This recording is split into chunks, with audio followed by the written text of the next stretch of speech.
Badenoch. Mr. Speaker, investors are fleeing the country. They're fleeing the country. He says he sticks to his manifesto promises. They promised not to put a tax on working people, and then we got the jobs tax. And all we have seen is jobs disappearing. Before the election, the Prime Minister promised, and I quote, "not a penny more on your council tax."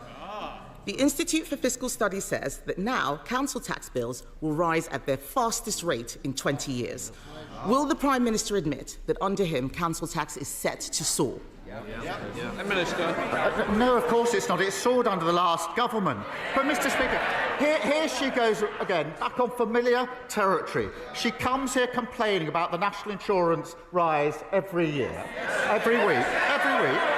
She comes here complaining about it. And then when she's asked the question, well, would you have the courage then to reverse it? What's the answer? What's the answer? No! And I'll tell you for why. Because she's too embarrassed to say she doesn't want the investment we put in. That investment went to the NHS. They want the investment. They can't say how they're going to pay for it. That is what got us into the problem in the first place.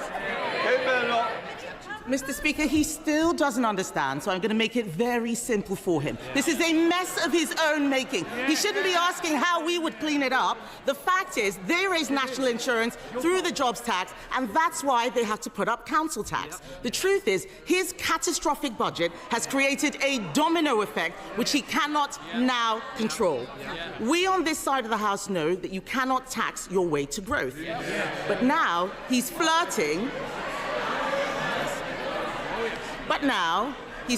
They're all muttering, I remember that budget. They were laughing and cheering. They had no idea the mess that they were creating.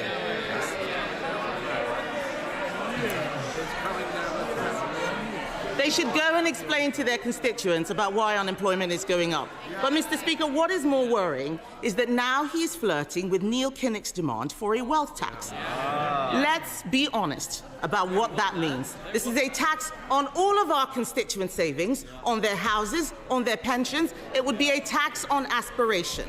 Will the Prime Minister rule this out? Mr. Speaker says we shouldn't be asking them for advice on the economy. She's absolutely right about that. We will not be asking for their advice. What we did in the budget was stabilise the economy through the measures taken by the Chancellor. And what has that led to? 4 interest rate cuts. For mortgage holders, that's hugely important. Compare and contrast what happened to the Liz Truss mini-budget. The fastest growth in the G7 in the first quarter of this year. Wages up more in the first 10 months of a Labour government than the 10 years under the Tories. So, no, we don't need lessons from them. Mr. Speaker, he says he stabilised the economy. Has he spoken to any farmers recently? Yes. It is time for him to take responsibility for the mess he is making. He has been in office for a year, and all we see is him congratulating himself on what a fantastic job that he has done. Nobody out there believes it. No, not even them. Not even them. What a weak chair. Mr. Speaker, he's congratulating himself. We can compare records. He talks about the fastest growing economy. We left him the fastest growing economy of the G7. We cut the deficit in every year until the pandemic. We got inflation down to 2%. On his watch, taxes are up. Unemployment is up. Inflation is up. And this weak Prime Minister has been forced into a series of chaotic U-turns. Yesterday, Mr. Speaker, the OBR said that our economy is being eroded under Labour. Doctor strikes, tax bombshells, the wealthy leaving in droves. Isn't the truth that under him he is dragging us back to the 1970s? Mr. Speaker, responsibility. We're responsible for 4 million extra appointments in the NHS. We're responsible for a 10-year plan on the future of the NHS after they broke it. We're also responsible for free school meals being rolled out in a way which has never been done by any government. Breakfast clubs being rolled out, family hubs being rolled out, transport across the country, and migration coming down. We take responsibility and we're proud of that. Lloyd Hatton. Thank you, Mr. Speaker. The Eden project in Cornwall is a proven success story, injecting millions into the local economy. And in Lancashire, Eden Morecambe will soon be under construction, set to create hundreds of jobs. So it's about time we had the third instalment with Memo Portland, or Eden Portland, as many like to call it. This will be a world-class attraction, celebrating the Jurassic Coast and transforming the economy in South Dorset. So will the Prime Minister back this exciting project and work with me and all of the relevant ministers to secure funding to deliver this project? And ideally, can we use the new Growth Mission Fund? Well, look, I thank him for highlighting this exciting proposal, and he's a fantastic advocate for Portland and South Dorset. The Eden Portland is a hugely exciting project. I can't confirm funding allocations yet, Mr. Speaker, but our £240 million Growth Mission Fund should support transformative projects that give local leaders real investment to deliver real change. And I know he makes a compelling case in relation to the fund that's been set out. Sir Ed David, Leader of the Liberal Democrats. Thank you, Mr. Speaker. Can I associate myself and my party with the Prime Minister's comments about the horrifying terrorist bombings of 7/7 here in London? Our thoughts are with the victims, their families and our amazing emergency services. And can I also join in the condolences to the family of Lord Tebbit?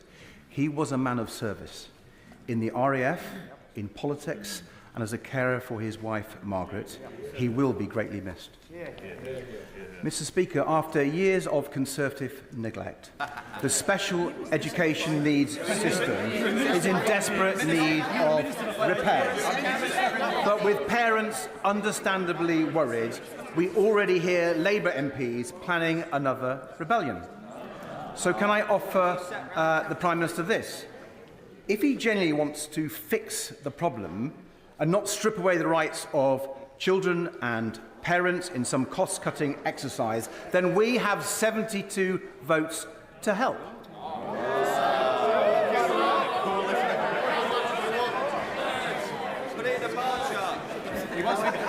So, will the Prime Minister look at the 5 tests for SEND reform we have published today and work with us to make it happen? Well, Mr. Speaker, it's telling that when he raises the question of the broken SEND system, they laugh at the back of the Tory boxes. They laugh. That's how seriously they take their responsibility. Absolute shame.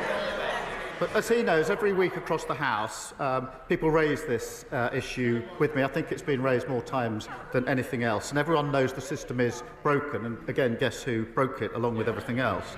It doesn't work for parents, and it lets down children. So we do need to reform and change it. That's not about saving money. We've already invested an additional £1 billion into SEND, but it is about creating a new system that truly supports every child. And we're developing proposals. We want to work with parents and teachers to get this right, and I would expect him to welcome that. Sir Ed David. Well, I thank the Prime Minister for his reply. We want to work across the House to fix the mess that lay live. We don't want another welfare-style mess this time. We've got to fix this properly for parents and children. Mr. Speaker, the Conservative government badly undermined the security of our borders by ripping up the returns agreement that allowed us to send migrants back to Europe. So I hope the Prime Minister can secure a new returns agreement with France that acts as a real deterrent to stop the boats. And the Conservatives also sent hundreds of millions of pounds to France and got nothing in return. Does the Prime Minister agree that any new funding to the French government must be conditional on them agreeing a returns deal and doing their bit to stop the boats? Mr. Speaker, we're working closely with the French on this issue. We'll only provide funding that delivers for our priorities. We are working closely. We share information to a much greater extent than was the case before. We've got a new specialist intelligence unit at Dunkirk, and we're the first government to persuade the French to review their laws and tactics on the North Coast to take more effective action. I'll be discussing this at meetings with President Macron both today and tomorrow.